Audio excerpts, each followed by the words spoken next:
Tuvimos la oportunidad de participar en el 2013 para la actualización de la guía práctica clínica para el diagnóstico y tratamiento oportuno de la displasia de cadera aquí en México, que es muy semejante a la guía de práctica clínica que se lleva en el Seguro Social y que por supuesto tiene como fundamento y base importante la guía de práctica clínica que se utiliza en Chile, que es uno de los países que va más avanzado, más adelantado en el tratamiento temprano de las displasias de cadera. Si ustedes se dan cuenta, en el año 2011, el Colegio Mexicano de Ortopedia y Traumatología publicó un artículo de revisión en el cual trataba de hacer un consenso para establecer como una norma prioritaria de tratamiento el diagnóstico oportuno de la displasia de cadera, considerando una enfermedad discapacitante de por vida. Por eso ellos trataban de darle mucho énfasis al diagnóstico temprano desde 2011.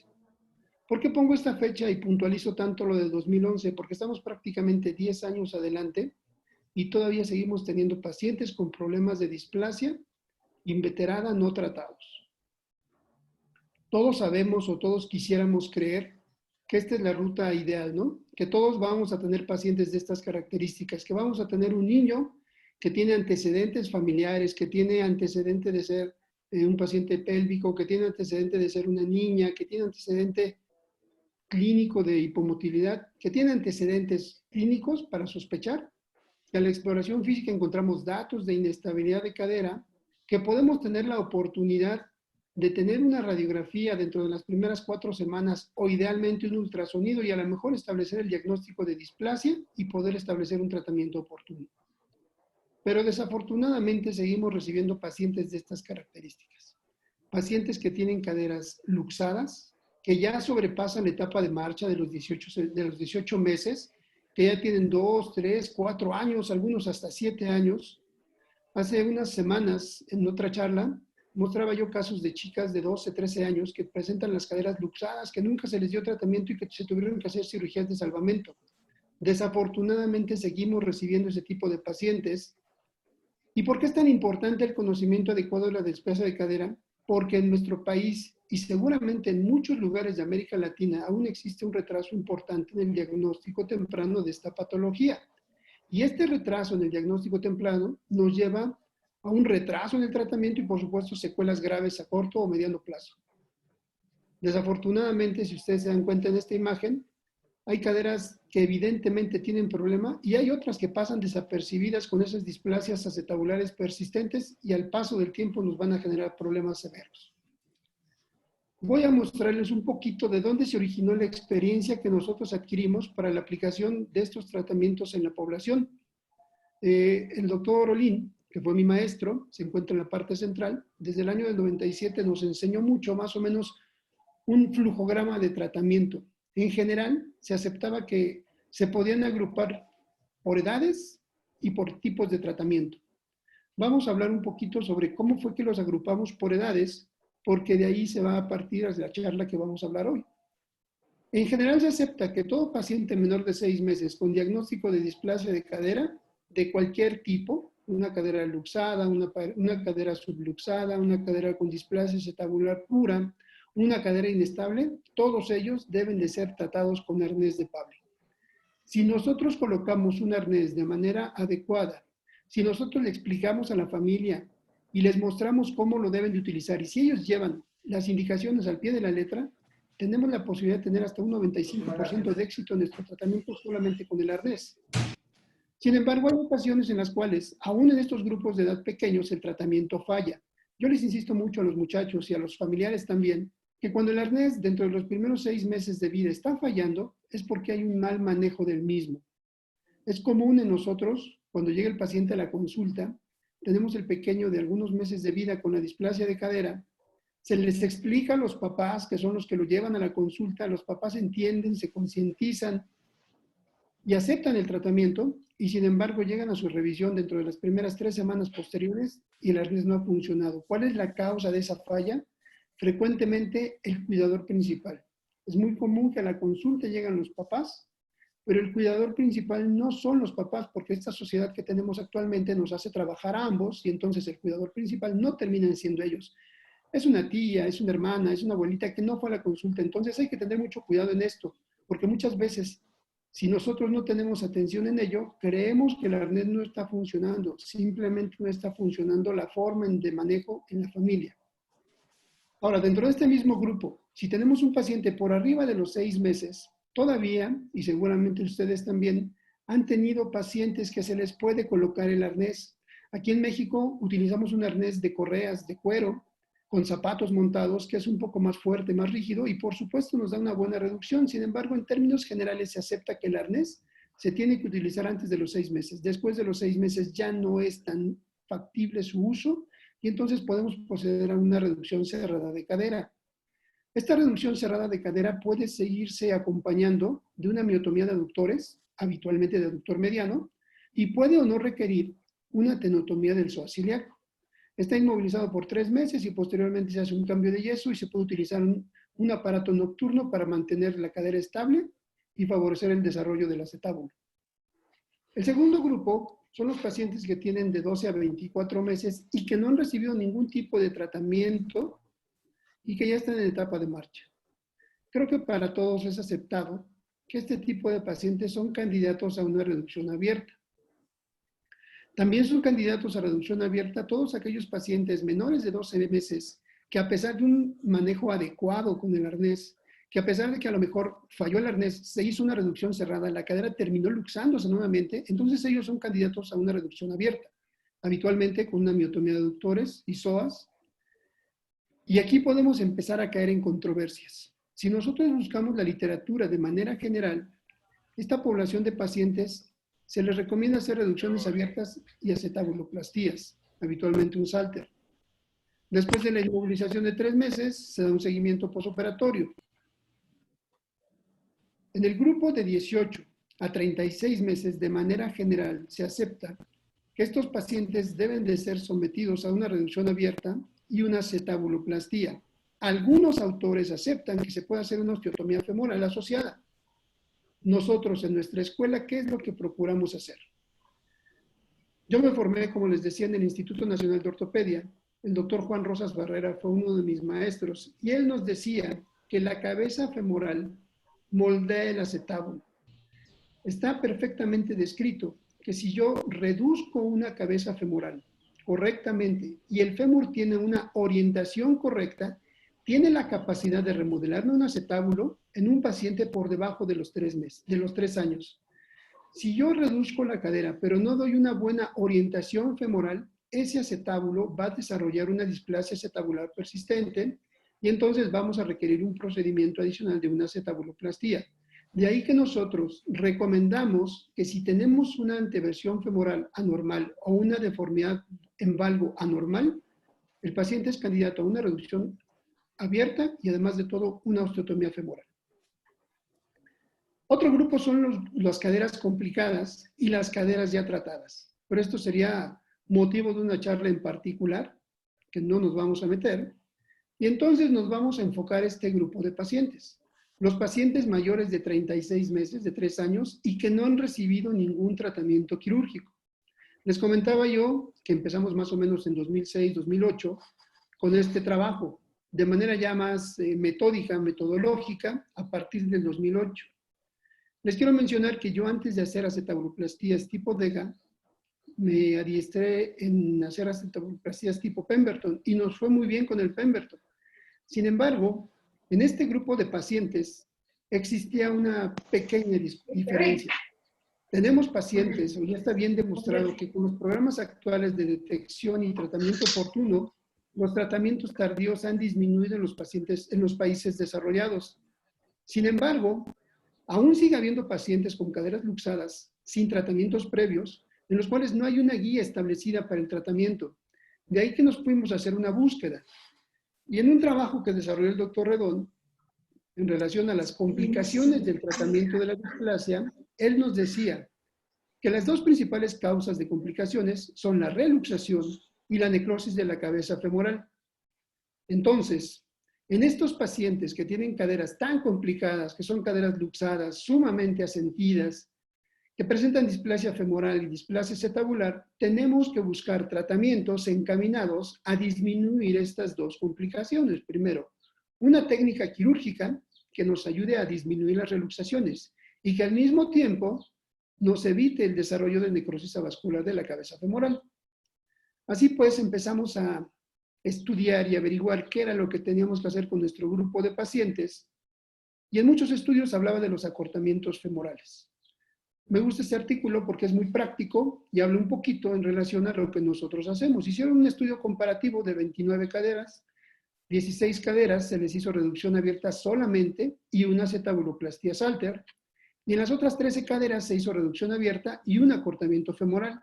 El rango de edad, si ustedes se dan cuenta, es semejante al que nosotros manejamos en nuestra población, y ellos concluyen que sus resultados clínicos y radiológicos son semejantes. Sin embargo, mencionan que en el primer grupo, o sea, en los pacientes que no se hizo necrosis, no se hizo acortamiento femoral, presentaban un mayor grado de incidencia de necrosis. Y en el segundo grupo, no. Lo único que sí, evidentemente mencionan es que el tiempo quirúrgico pues, era un poquito más prolongado. Clásicamente, desde los estudios de Geisy Winter, se ha descrito el uso y la utilidad de la tracción cutánea o esquelética previa a una reducción en casos de caderas inveteradas o en caderas muy ascendidas.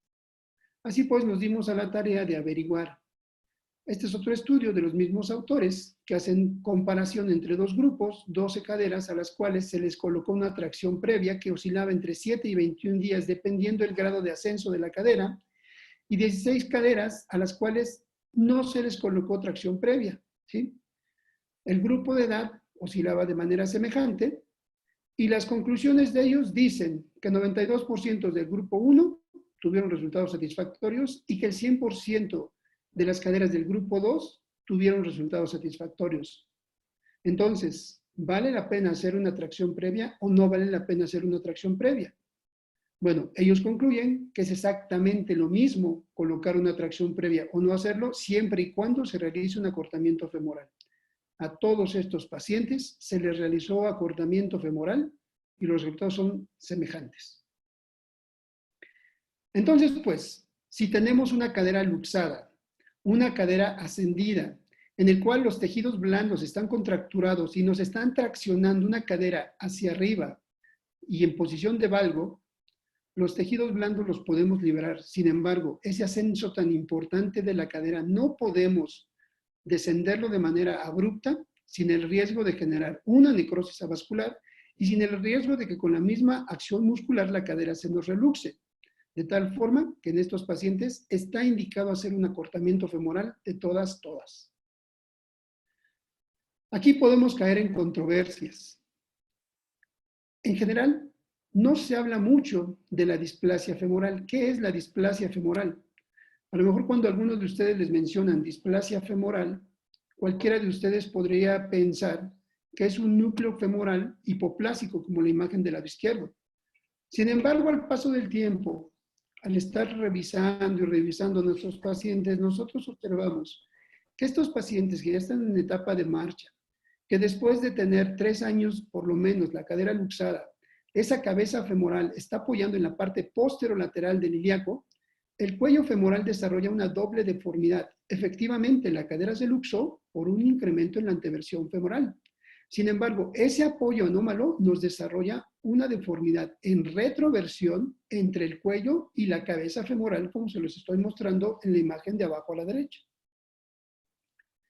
Y ahora bien, si tenemos acetábulos con displasias severas, arriba de 45 grados en algunos de ellos, ¿cuál es el método de tratamiento más correcto? Yo les comentaba que yo tuve un adiestramiento importante con el doctor Mauricio Mendoza en relación a la realización de acetabuloplastías tipo Pemberton. En Pemberton nos da muy buena cobertura, llegamos a lograr hasta 25 grados de cobertura. El Salter, si ustedes lo recuerdan, nos da una cobertura un poquito más limitada. Y entonces nos adentramos en estudiar un poquito el DEGA. ¿Por qué decidimos hacer una acetabuloplastia tipo DEGA? Primero que nada, es una acetabuloplastia pericapsular en bisagra, requiere el trirradiado abierto. Si nosotros estamos haciendo una reducción abierta y estamos haciendo una diafisectomía que ya demostramos que es lo que se requiere, y además de todo vamos a hacer una osteotomía femoral y tenemos un acetábulo displásico importantemente, el DEGA nos puede corregir hasta 22 grados de displasia. y podemos optimizar el uso de esa diáfisis que cortamos como injerto periacetabular.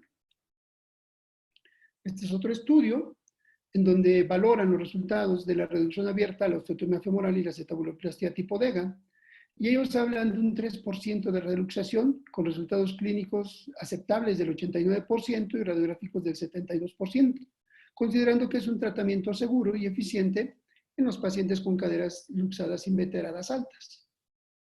Así pues, a partir del 2008 empezamos a tratar a nuestros pacientes de manera metodológica con este tratamiento. Y en el 2012 hicimos el primer estudio, un estudio muy sencillo donde solamente evaluamos los resultados de los primeros 12 pacientes que habíamos operado, que tenían un seguimiento mínimo de 2 años. Teníamos más pacientes, pero con 2 años de seguimiento solamente teníamos 12. Y lo que se evaluó fueron 2 cosas. Primero, si a 2 años el índice acetabular que se había logrado corregir se mantenía. Y segundo, si el centraje concéntrico seguía siendo correcto, es decir, la distancia entre el fondo acetabular, entre la primera bisectriz y el centro de la cabeza femoral. Y si ustedes observan preoperatoriamente, nuestros pacientes se encontraban con un índice acetabular por arriba de 35 grados y en el posoperatorio estaban con un índice acetabular por debajo de 18 grados a 2 años de seguimiento, lo cual nos demuestra que hay una diferencia considerablemente estadísticamente significativa. Por otro lado, todas las caderas estaban luxadas, todas las caderas eran 4 de Tonis, ¿sí? Y todas esas caderas se redujeron, no tuvimos casos de reluxación y al paso del tiempo, a 2 años, teníamos una evolución correcta. ¿Qué es lo que nosotros hacemos con estos pacientes? Hacemos una diafisectomía. Esa diafisectomía la colocamos como injerto. En todos estos pacientes, ustedes van a observar que se han utilizado placas convencionales. Utilizamos placas tercio de caña y utilizamos placas NCDSP o DSP. ¿Por qué no utilizamos placas especiales de cadera? Por el costo. Nuestros pacientes tienen que adquirir el material que nosotros requerimos y el apoyo de las instituciones gubernamentales lo privilegiamos para gastos mayores. ¿Sí? Cuando nosotros vamos a hacer una fijación externa y el costo del fijador es muy elevado, es cuando solicitamos el apoyo para el patrimonio de la beneficencia. Este tipo de implantes sí los pueden adquirir los pacientes y nos dan el mismo resultado que una placa especial, por lo menos en este grupo de pacientes. Entonces, si ustedes se dan cuenta, utilizamos la diafisectomía como injerto periacetabular y vean, sí hay un acortamiento y de eso vamos a hablar un poquito más adelante, pero en general los resultados son más o menos satisfactorios. El segundo estudio que hicimos, igualmente, fue un seguimiento a 2 años, y lo que nosotros tratamos de observar era si después del posoperatorio, a 3 meses de posoperatorio, nuestros pacientes podían tener una reducción y un acetábulo perfectamente normal. Y al paso del tiempo queríamos ver qué era lo que sucedía. ¿Cuál fue el motivo por el cual pasamos de hacer acetabuloplastías tipo Pemberton a hacer acetabuloplastías tipo DEGA? Si ustedes lo recuerdan, en el Pemberton nosotros tenemos que utilizar el injerto de la cresta ilíaca. El injerto de la cresta ilíaca es un injerto esponjoso. En algunas partes podemos utilizar un injerto bicortical. Sin embargo, lo que nosotros vimos en los primeros años de acetabuloplastías con el Pemberton era que en el posoperatorio inmediato, al año y medio, los acetábulos perdían un poquito la cobertura que habíamos ganado. Es decir, si yo en el posoperatorio inmediato lo dejaba con un índice acetabular de 20 grados, a un año y medio, esos 20 grados se me ascendían a 22, 24 grados. ¿Por qué? Por la capacidad de remodelación que tiene ese injerto esponjoso. Entonces, lo que queríamos ver era si al hacer las acetabuloplastías tipo DEGA con el injerto de la diáfisis no sucedía lo mismo. Y si ustedes se dan cuenta en esta gráfica, después de 2 años de seguimiento, no, nunca hubo reabsorción. ¿Por qué hubo un incremento parcial a los 6 meses? Porque a los 6 meses estos pacientes ya están haciendo su vida completamente normal. Ya están caminando, empiezan a hacer actividades físicas y puede ser que ahí el injerto esponjoso, el hueso esponjoso del ilíaco sufra algún grado de colapso y por eso tenemos esa pérdida pequeña de 1 grado, pero nunca comparado con lo que observamos al hacer acetabuloplastías tipo Pemberton. En esta serie solamente una reluxación. Es un grupo con una gran capacidad de remodelación siempre y cuando la reducción sea concéntrica. Esta es una paciente, si ustedes observan, fíjense en la evolución que tuvo, perfectamente bien, remodeló sin mayor problema la edad a la cual la operamos.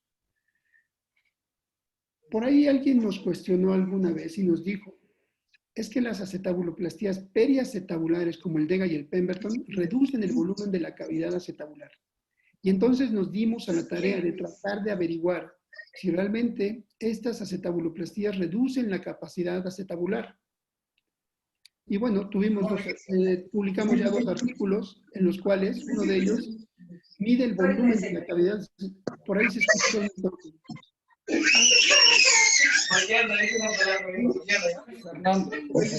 Fernando Carpio, por favor. Disculpa, Ramiro, ya. Gracias. En el primer trabajo, nosotros medimos el volumen de la cavidad acetabular en pacientes con displasia del desarrollo de cadera luxada, inveterada, unilateral. ¿Por qué unilaterales? Porque queríamos tomar como parámetro de normalidad la otra cadera. Y encontramos que efectivamente no se reduce el volumen de la cavidad acetabular. Y esto se comparó con un estudio que hicieron unos autores orientales, asiáticos, donde también ellos mencionan que con el DEGA se incrementa el volumen acetabular en aproximadamente un 50%, con lo cual se reduce la presión intraarticular. Sin duda que se reduce la presión intraarticular. Sin embargo, yo considero que es un poquito atrevido el poder pensar que aumenta la capacidad acetabular. No reduce, no disminuye, pero no aumenta. El segundo estudio fue encaminado a analizar desde el punto de vista tomográfico la superficie acetabular, ver qué tanta superficie del acetábulo está teniendo contacto con la cabeza femoral. Y entonces hicimos modelos computarizados 3D para valorar la distribución de las cargas. Y en efecto encontramos que en la población de pacientes entre 3 y 4 años, esta superficie de carga era mucho mayor, por ejemplo, que en la población de pacientes entre 5 y 6 años. ¿Qué quiere decir? Que la edad óptima, no la ideal, el tratamiento ideal es a los 6 meses, pero la edad óptima, mínima, para que nuestros resultados sean de manera general buenos, es entre los 3 y los 4 años. Esta es otra paciente, si ustedes se dan cuenta, operada en el año de 2011, a la edad de 3 años, 2 meses. Observen la displasia tan importante que tenía, nuestra técnica de diafisectomía, injertar esa diáfisis en el acetábulo. Y fíjense cómo, con la medición tomográfica, logramos observar que el volumen de ese acetábulo operado del lado derecho es 2.4 centímetros cúbicos mayor que el del lado contrario. Esta es otra paciente que si igualmente, ustedes observen, cómo el acetábulo después de tanto tiempo tuvo la capacidad de remodelar, hacer un acetábulo prácticamente funcional.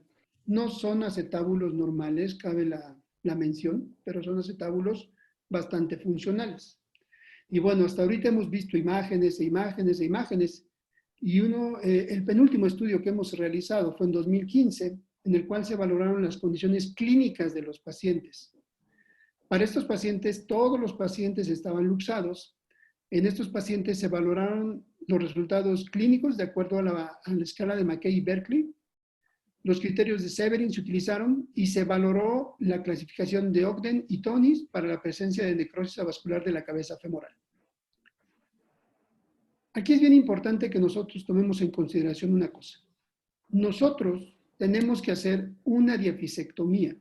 Y es una diafisectomía que oscila entre 2 y hasta 3 centímetros. Por supuesto que el hueso del niño tiene capacidad de remodelación, pero no hay ningún hueso que nos vaya a remodelar hasta 3 centímetros después de una osteotomía. De tal suerte que la clasificación de Mackay y Berkeley valora claudicación y acortamiento.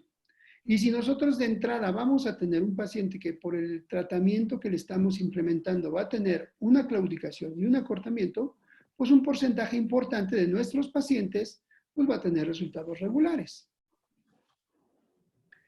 En relación a la necrosis, tuvimos un 20% de necrosis, que es algo esperable de manera general, sobre todo en pacientes de edad tan avanzada. De acuerdo a la clasificación de Severin, la mayoría, 43 pacientes, fueron grado 1, grado 2, bastantes aceptables. No tuvimos grado 5, grado 6. Y lo que les mencionaba, al tener que hacer un acortamiento tan importante por las características propias de la displasia inveterada, los pacientes van a tener claudicación y van a tener signo de Trendelenburg, por lo cual el 60% tuvieron resultados regulares. Y fíjense cómo, esta es una paciente, una de las primeras pacientes que atendimos, ella la pedimos en 2009, y una de las que tenemos más tiempo de seguimiento. Esta paciente se operó, no tenemos las radiografías iniciales porque en el instituto, a partir del año 2011, se implementó el sistema digitalizado y todos los demás estudios previos simplemente se perdieron. Dijeron, ya no los necesitamos y los eliminaron. Entonces, no tenemos las posoperatorias iniciales, estaba luxada como todos los pacientes, y vean ustedes aquí la evolución. Le hicimos su estudio tomográfico para valorar la capacidad volumétrica del acetábulo. Este acetábulo también fue mayor, 1.1 centímetro cúbico mayor. Ven el seguimiento 2007, 2018 y 2019. Una cavidad acetabular prácticamente normal. ¿Por qué hemos trabajado tanto? ¿Por qué hemos hecho tantos estudios? Porque tenemos un grupo de gente que es obsesiva. Tenemos la fortuna de trabajar con un grupo de ingenieros biomédicos. El ingeniero Víctor Manuel Araujo es un ingeniero biónico, pero trabaja en el laboratorio de biomecánica. Y me dice, ¿y qué vamos a hacer? ¿Y qué vamos a hacer? ¿Y qué vamos a hacer? Me molesta tanto que hemos tenido que trabajar mucho. Pues él se dedica a hacer esto. Se dedica a hacer reconstrucciones tridimensionales, se dedica a hacer análisis de movimiento, se dedica a hacer cargas y presiones. Y lo último que me dijo, dice, mira cómo remodeló tu paciente Filio. Si ustedes comparan la primera tomografía, que es la del lado izquierdo, que se la realizamos más o menos por ahí de 2013, 2014, una cosa así, y comparan esta, que es de este año, prácticamente esta niña ahorita tiene 18 años, 16 años, perdón, pues son acetábulos completamente normales. Y el ingeniero Araujo me dijo, oye Cuevas, pero ¿por qué está cargando más en la ceja lateral del acetábulo? No lo sé. No sé por qué está cargando más. Tenemos que seguir estudiando, pero pues afortunadamente los resultados no son tan malos en estos pacientes. Afortunadamente hemos encontrado una técnica o un método de tratamiento para una condición que ya no deberíamos de estar recibiendo, y afortunadamente estamos tratando de darle un poquito más de vida funcional a estas articulaciones que no deberían de llegar a esto, pero hasta ahorita ahí vamos. ¿Qué podemos concluir de esta pequeña charla? Primero que nada, que el tratamiento en un solo tiempo para la displasia de cadera es lo ideal. Yo difiero absolutamente de los que dicen que no, primero hay que hacerle tracción. Ya que le hiciste la tracción, la reduces. Dejas que se reduzca, le rehabilitas. Si requiere osteotomía femoral, le haces una osteotomía femoral y si no, posteriormente le haces una acetabuloplastía. No. Este tipo de pacientes debemos de tratarlos todos en un solo tiempo. ¿Qué es lo que yo les comento a los muchachos? A mis residentes. Si un paciente tardó 3 años en llegar aquí, él va a creer que cuando yo lo dé de alta, cuando salga de este hospital, después de una primera cirugía, su problema está resuelto. Y es muy probable que ya no regrese. Entonces, ¿qué es lo que yo tengo que hacer con ese paciente? Tengo que asegurar que se vaya, por lo menos, con una cadera lo más cercano a lo normal, ¿sí? O por lo menos funcional. Segunda conclusión. Es recomendable realizar reorientación femoral. ¿Por qué? Porque esta paciente que nosotros observamos la remodelación acetabular en la última tomografía, si nosotros no hubiésemos hecho una orientación femoral adecuada, hubiera desarrollado una displasia acetabular persistente. ¿Por qué les digo esto? Quise privilegiar dejar más tiempo para preguntas y comentarios que saturarlos en imágenes. Tenemos pacientes a las cuales no hicimos una orientación femoral correcta, quedaban con algún grado de anteversión, quedaban con algún grado de varo o valgo excesivo, y entonces los acetábulos desarrollaban una displasia acetabular persistente y después teníamos que hacer una acetabuloplastía. Entonces, si nosotros hacemos una reorientación femoral adecuada, el paciente va a tener una evolución adecuada. Recordemos, es cuestión de continente y de contenido. Por supuesto que a mí me encanta el DEGA. El DEGA tiene grandes ventajas por la versatilidad para reorientar el acetábulo. Lo podemos reorientar un poquito más hacia atrás, un poquito más hacia adelante, un poquito más hacia la parte lateral, por el injerto que tenemos y por los cortes que podemos reorientar. Y en estos pacientes, idealmente, o mejor dicho, absolutamente, tenemos que hacer acortamiento femoral para disminuir el riesgo de necrosis avascular principalmente y para disminuir y favorecer que las caderas no se reluxen. Pero bueno, algo absolutamente cierto es que ninguna cirugía va a ser superior al tratamiento temprano. Nosotros tenemos, gracias a los ingenieros, la posibilidad de tener estas impresiones 3D. Actualmente estamos tratando de que todos nuestros pacientes previos al tratamiento tengan una impresión 3D. Podemos ir a trabajar con ellos y hacer un ejercicio en el software de ellos para reorientar, saber cuánto vamos a reorientar, saber qué tamaño de injerto vamos a necesitar. Y a base de estudios de elementos finitos, ellos nos están tratando de apoyar para tratar de saber cómo va a quedar nuestro paciente, hacia dónde tenemos que cargar y hacia dónde la carga puede hacer que nuestra cadera retarde más el proceso de desgaste que eventualmente va a tener. Pero si nosotros logramos que estas caderas nos duren 40, 50 años, ¿Pase el video o no? tratándonos a los tres, excelente. ¿Sí? Y creo que con esta es